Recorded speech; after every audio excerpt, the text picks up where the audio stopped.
This is the What the Actual Health podcast, and Harvey and I actually decided to start a new series called Lies in Nutrition.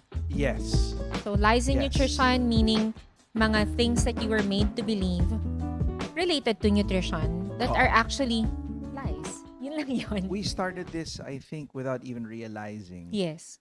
Dun sa podcast natin with Nutrition Month.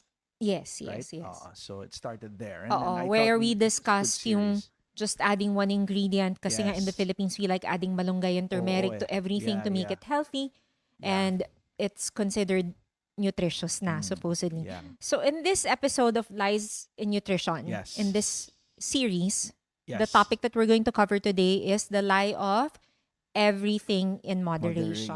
Yes. Meron So, ba nun? Oo.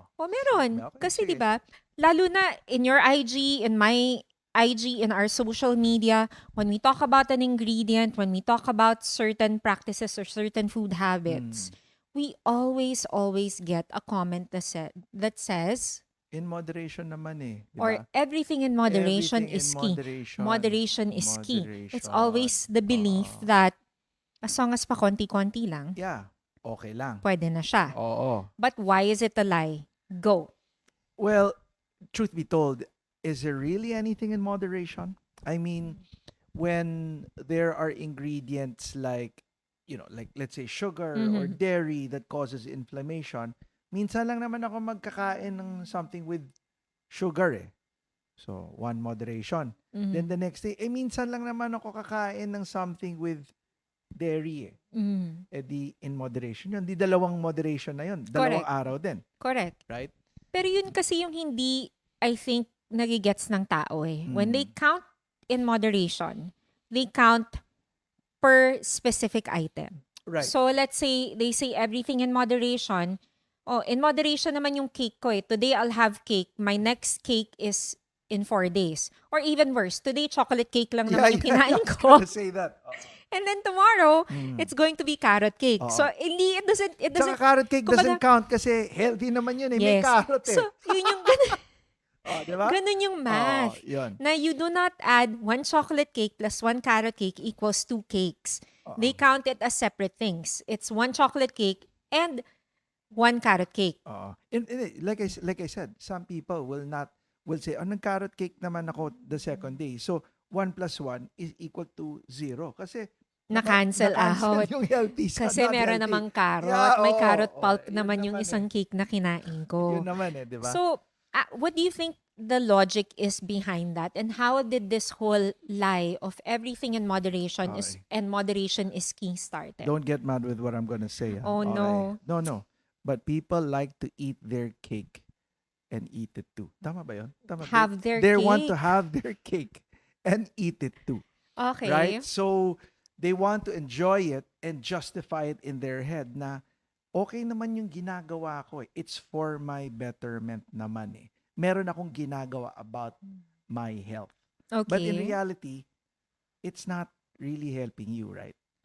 Yun naman ang No, iba yung nangyayari. ina-expect kong sasabihin mo. Ano ba yung expect mo? Sige. Kilala mo ako eh. Sige, anong sasabihin Ang mo? ina-expect ko na sasabihin mo, nanggaling kasi ako sa appointment ko eh, Ah, with a certain practitioner. And sabi lang sa akin nung practitioner na yon, practitioner sinasabi ko, hindi ako nag-name ng specific ha. Sige. Okay lang, basta everything in moderation, Right. you'll be fine. Yes. So, I don't know, but from my observation, at least, maybe that's where the whole moderation is key came from. Or maybe it came from a food product na minarket na everything in moderation. What? Maybe like cigarettes? I don't know. I really don't know. Alcohol. Oh, true. That's Oh, another. diba? Na Oh. parang alcohol, everything in moderation. Drink moderately. Drink moderately. Okay. Boom! So, pwede yun. Diba? Drink moderately. Drink moderately. Oo. Okay. So, pwedeng doon nang galing yun? Yes. Interesting. Oo nga, no? We should research about that, Yes. where it actually Yes. came from. Yes. But, going back to that nga, why is it not really in moderation? You've mentioned kanina na ginagawa nila 1 plus 1 equals 0 because it cancels everything out. Why is it really not that way? Why doesn't the math add up? Kasi What really happens? inflammation builds up in the body, Asa. It really just builds up in the body. So all of these things, they're all they have negative impact on the body, no? So pagka kumain ka ng sugar, negative yan. Then the next day, I didn't really eat any dessert, but I'm having alcohol tonight. Mhm. Diba? So that's another negative. That's a plus. Minsan lang naman ako kakain ng Yan, cookies minsan eh. lang. Minsan lang naman In ako Tagalog, magko-cookies ah. that's that's Oo. their favorite word. Yung Right. minsan lang naman eh. Yeah. Minsan lang naman eh. Ito, we hear it from our parents all the time. I mean, Mm. I hear it when we visit my mom. There's things Lagot ka. lagot ako. There are things na maririnig mo na ano, minsan lang naman ako makain ng ano eh. I don't have a muffin every day, right? Or I don't have a scone or a croissant every day. It's not every day. But you had a scone today, you had a muffin yesterday, and tomorrow you're gonna have a croissant. So hindi na minsan yun, dagdag na lahat yun eh, di ba? Okay, sige. Ako din, lagot na ako. Even my parents always say that, hindi na nga ako nagcho-chocolate sa bahay, wala na akong tsokolate. Pero, they're always out. And when they're out, they'll They have ice cream. right. And then they'll have Pero a hindi, super... pero hindi chocolate.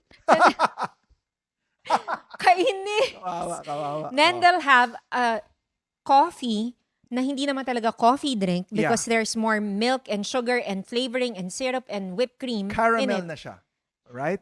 It's basically na caramel in the with a thing. little Oo, coffee. oo, right. So, the term nila lagi is minsan lang naman. Then, which leads to the next one, kawawa naman ako kasi minsan na lang ako makain ito. Yun. So, that's a different topic. Yeah, Lies in oo. nutrition, yung kawawa Kawawa naman naman ako. Sige, Oo, okay. diba? So, going back to sa minsan lang or everything in Yeah. moderation. Remember your balloon analogy. Yeah. So, you have your balloon. Your minsan is fried chicken today from the fast food. Next drop is a piece of chocolate. Next drop is instant noodles. Burgers. Next din. drop is burger from the oo. fast food. Next is chocolate cake, ice cream, Oo. blended coffee drink with more sugar than really 3-in-1 coffee. coffee. 3-in-1 That coffee you don't is even also. see. Oh, every You don't day. even count kasi it's Minsan lang part naman of to, I only have one a day. Yeah. Oh. And that Right. minsan fills up this balloon na it's sugar, it's dairy with a lot of Hydrogenated- hormones, even hydrogenated oils, hydrogenated seed oils. oils, Lahat na ilagay mo. Food artificial flavors, artificial colors, and then you wonder, bakit biglang acidic na ako? coloring. This is the one question we get all the time. When I was growing up, hindi naman ako diabetic. Pero Yeah. bakit ngayon diabetic na ako? Mm-mm. Eh minsan ko lang naman ginagawa yung mga hindi naman ako araw-araw kumakain ng ice Or cream. okay, not even diabetic Lately, I've been hearing of a lot of people na after eating, for example, fish or chicken or shrimp, Oh, biglang they break out into hives. hives. And then, Urticaria. and then they're like, hindi naman ako allergic dati dito. So why am I allergic all of a sudden? Yeah, exactly. So it's the balloon, Sumabog the na. Boom. proverbial balloon, nakakalagay mo ng patak ng kung ano-anong bad ingredients and your body just says, ayoko na. Bah! Bang. Then Ganun it siya. triggers an attack. Yes. Whatever it may be for your body. Yes. Diba? And that's, I think, what people fail to see, na your minsan lang, your everything in moderation, actually adds up. Yep. It piles up. Yes. Whether you like it or not, it stays in your body, it takes time to clear. Mm. And so, eventually, you develop illnesses or health concerns Yes. because nga of your everything in moderation. Yes. And You know what the number one disease that we see at the center, or the number one sign when we see that yung minsan lang is naging hindi na pala minsan. to, Oo. acidity. Always that- GERD, no? The GERD, Acidity. acidity. 90% of people we work with have some type of acidity or acid reflux. Because they think na, and then they just live with it. Yeah. Siguro ito, Thinking na, hindi, most people naman are like that. kasama na siguro to ng pagkakaminsan ko. Oo. Okay ba yung Tagalog ko? Okay. So kasama na to sa pagkakaminsan When ko. you say pagkakaminsan, it's something that they learn to live with and accept. Yeah, Na it's normal. yeah. Mhm. Everybody must get this in their 40s because everybody I talk to Has has it. Mm-mm. Right? So it's an acceptance thing for a lot of people because of their Kumbaga, in the habits. land of the blind, the one-eyed man is king. Yes. Ganyan. So, Oh, I like that. Yeah, yeah. so exactly. in their situation, everyone has acidity. So, they are the norm. Yes. It becomes the norm. The norm. Yes. So, at the end of the day, don't get us wrong, ha. You and I, we enjoy our desserts. We Oh, enjoy we it do. on those days, but Yeah. we allocate a special day that we enjoy these This cakes is and just how we whatever. live. I Uh-oh. mean, it has taken years. We've been married for 16 years. And I would say it takes practice. Like with anything, di ba? Let's say you're into sports. You're not gonna attend one class and you're gonna be, wow, you're absolutely Right, fantastic at it na right. kaagad. There are people who are like that, but that's usually the exception Yeah, rather than the norm. yeah, So the point lang is, why live like that? yeah. Na in constant pain, in And in constant fear, fear na pag uh, may kinain ka, you'll have to pop a pill. or drink that stick of pink stuff just so you're not in pain the whole day. Honestly, like my favorite desserts, you know this. I mean, I love sans rival. I love A good cheesecake. cookie. I love cookie dough ice cream. I love all that Mm-hmm, stuff. mm-hmm, But I don't have it every day. mm-hmm. I choose kasi it's important what you do every day, yung consistency mo, yung Yes. araw-araw na miniminsan mo. Oo.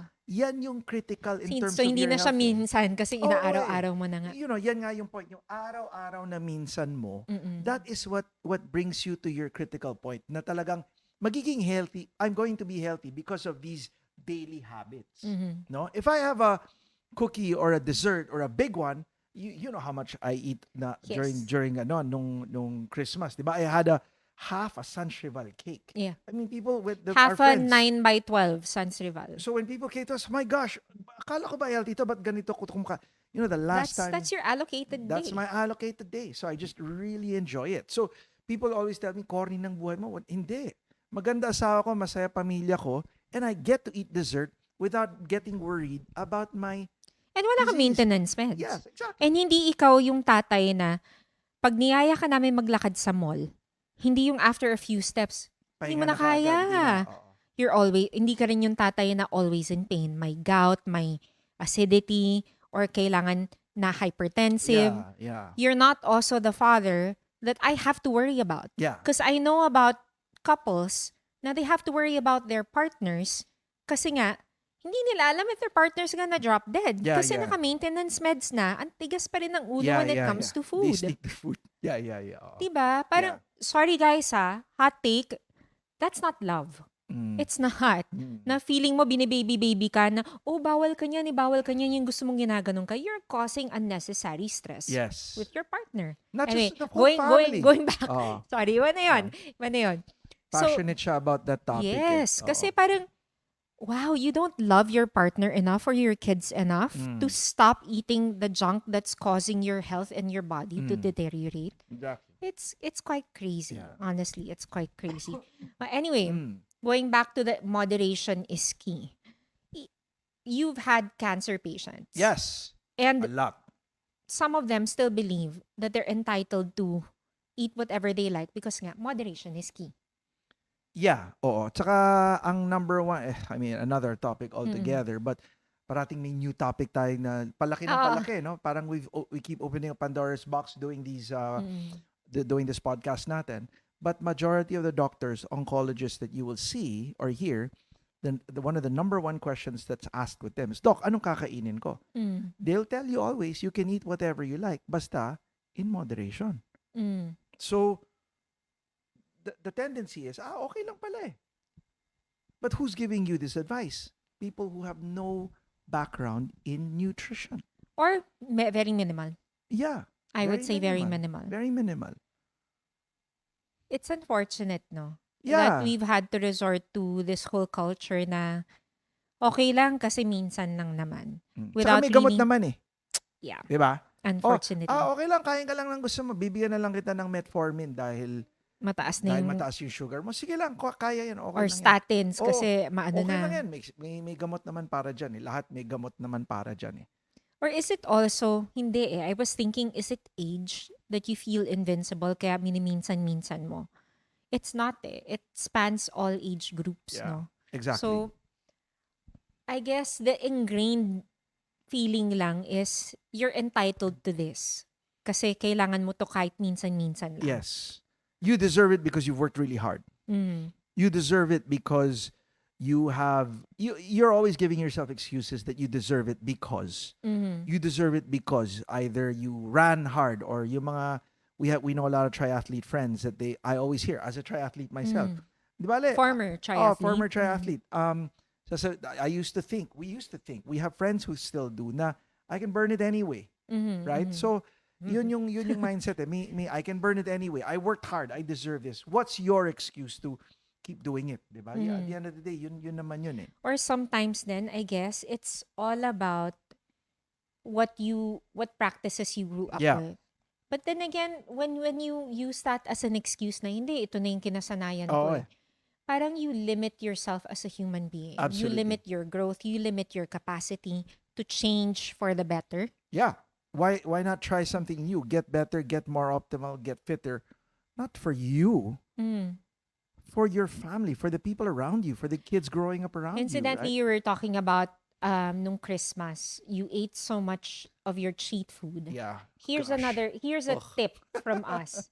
And a lot of my friends would um ask like a certain gathering ganyan, why aren't you eating this? Why aren't you eating that?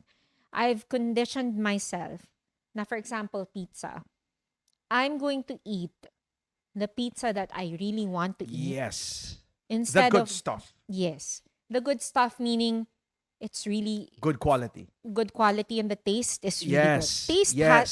still plays a part Yes. instead of settling for something just because it's there. Kaya yung favorite nating San Cheval, which is my ultimate all-time favorite cake, Mm. sa Gay Vasquez. Value 5 tayo. Value 5 ba yun? Value 6? Value 6. Value 6. Oh.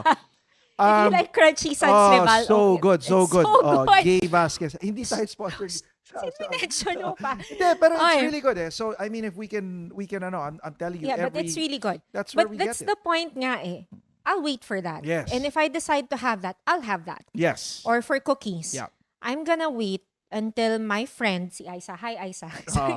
sends me cookies because Yes. I know she looks at what ingredients to put and Yes. she makes it so well. Yeah. Versus having cookies, let's say in a sweets buffet at a kiddie party, Mm. na alam kong, syempre, the quality isn't great because whoever set up that chocolate and candy and sweets buffet has to earn money. Yes.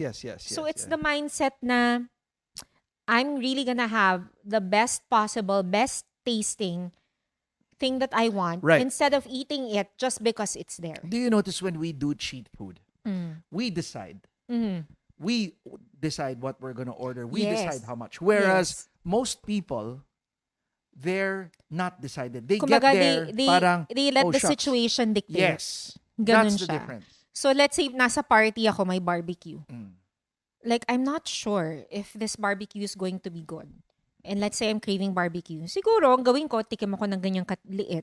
If it's good, and I feel like, okay, this is worth a cheat, then I might have it. Yun yung, di ba sinasabi natin, waste of a cheat. Yeah. Sinayang ko yung cheat Sinayang ko ko dito. yung cheat ko dito. Or Oo. hindi ko sasayangin yung cheat Cheat ko dito. In yes. fact, when I see something I like that I hadn't seen for a long time, Mm. I'll say to minsan in my mind, kinakausap ko na yung pagkain, sabihin ko, kakainin ko to, pero Sa cheat aantes day sa cheat day ko, mag-order Oo. ako ng ganito. Oo. That's something that I have preconditioned myself Yes, with. actually, verbalizing it helps na alam mong, there's delayed gratification. Yes. I can have this. I can choose to go back to Yes. have this. And it shows, And it doesn't have to be today. and it shows me I'm in effing control of me as a human being. Yes. That I can wait. Hindi ako na didikta ng mga pagkain doon, uy, kainin mo ko. Correct. Hindi ganun eh. Correct. Right? And Mm-mm. to be honest, one tip I'll give people, before they go to these places, sometimes, if they really don't want to have a bad Cheat. Oo. meal, eat na kayo before you go. Because if you do, when you're full, you make better decisions. Yes. You make better Yes. decisions. Whoever, it's like going to a war without a gun, Mhm. right? And everybody else has a gun. Mhm. Pagka pumunta ka doon sa isang Battle. lugar, Mm-mm. nagutom ka, Mm. for sure talo ka. Correct. For sure yan. So, Kasi you're gonna end up eating kung ano-ano lang. yes. So, this is where we talk about having smoothies or taking your red juice, taking your green juice, or taking Mhm, mhm, something mhm. before is a good thing. And that's it, guys. It is a lie. Moderation is not key, or everything in moderation is Mm, not the answer, mm, because the moderation that people practice never is is. not really in moderation. Yes, And yes. I hope you enjoyed that episode. Please watch out for our next one.